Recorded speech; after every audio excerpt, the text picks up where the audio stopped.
I think even by the time I graduated, I was really into ceramics, like taking other, you have to take other courses in different departments just to, fill up your credits. So when I was off, when we were writing ironworks and things like that, I took, sculpture classes at like, continuing ed sculpture classes and things like that. So, there's still a part of me that wants to do more art. I try to like take, photographs. I don't really like digital photographs. So, I buy, even just cheap, like, oh, I'm going to go buy a Holga and just like take a few rolls on tour, just to stay creative. I write journals every day. I mean, there's so many things that like, I feel like as long as I'm being creative, I don't feel like I'm sacrificing anything. I feel like a bit of a failure for having dropped out with scholarships, and like I got 3 years in, had a whole, my senior year would have been like a thesis year where I really would have been able to like, get it out. And I think when I left school, I was always thinking like, this band is never gonna like I never thought I'd be doing this 8 years later,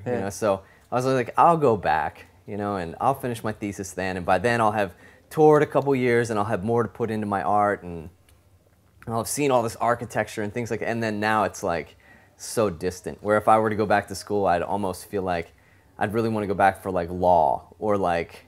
Finishing maybe? I feel like I learned everything, and at this point I know that I can like look in books or like go work in my friends' studios. It's not the same ambition, and I think even when I chose woodworking, a lot of it was... I think when my freshman year, when you're taking all the basic courses, all my drawing instructors were like, oh, you're going to be an illustrator because you can render very well, you can draw. And to me, I was like, I don't really want to be an illustrator, I don't really want to be a fine art, There was something, I wasn't, my brain didn't work that way really. I like to work three-dimensionally. So when I went and looked at the different departments before I declared a major, I just kind of felt like I related to the woodworkers. When I saw the way these people interacted, when I met the teachers and just kind of felt the vibe of that studio compared to like the painting studio or the sculpture studio or the metalsmithing studio, all the photography studio, all the different things that I was interested in as a freshman, just wide-eyed. I just wanted to be a woodworker. They seemed like they had the lifestyle that I could agree with, But you were still growing up, I think, maybe. Yeah, I was,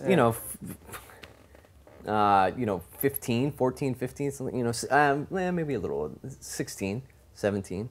So yeah, I mean, there was a lot that I was like, I felt like I was good at a lot of things. I didn't know what I wanted to do.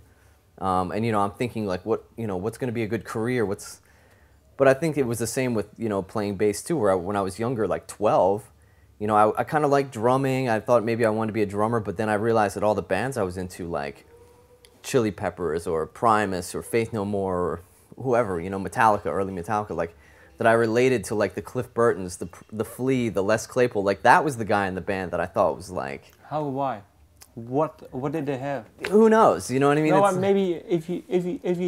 I think there was just a certain charisma or something about them, they were just like unique, and to me maybe a little over the top, a little flashier than I would like to come off. I'm never going to have like, pants made out of stuffed animals, or I'm never going to have like the character that Les Claypool kind of pulls off, But was Cliff Burton that way? What's that? Was Cliff Burton that? Yeah? No. I think he was to me he was way more modest, yeah. And like, but there was some kind of piece of all of those that, okay. But I didn't associate with the Lars Ulrich. I didn't associate with the Chad. I didn't associate with Herb as a person. When I'd read bass player articles or just read about these people, like that was who I thought that I was more along the line. I wasn't a lead guitar player. I wasn't a singer, So, it was the same in the woodworking thing, where I walked around school and I was just like, yeah, these people are chill. This is more along, they're just going to do their thing, and they're going to make these clean, crafty, like, I think also it's kind of that Frank Lloyd Wright mentality of just like no ornament. I just want like strong, bold, lots of light, lots of space, There's something about that I feel like still applies to my playing or what I'm trying to get my playing to feel like.